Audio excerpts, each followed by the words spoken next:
Samantala, bigla namang nagliyab ang isang SUV habang bumabiyahe sa may bahagi ng Parañaque. Nakunan pa ng video ang sasakyang nasusunog. Narito report ni Jay Sabale, exclusive.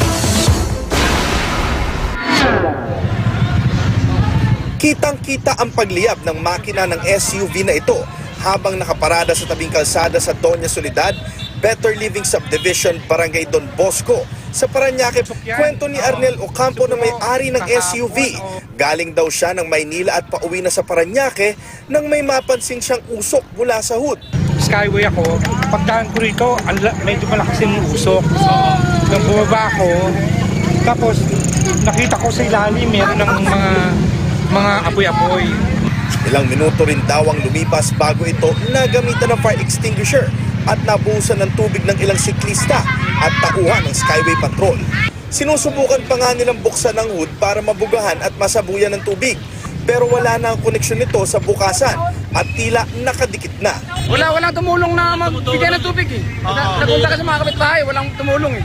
Sabado raw ay napansin na ni Arnel na may kaunting usok ang SUV at ipapagawa na sana niya ito sa kasa. Enero raw nang huli niyang ipinagawa ang sasakyan sa kasa kung saan pinalitan ng ECM o Engine Control Module nito. Jay Sabale, GMA News.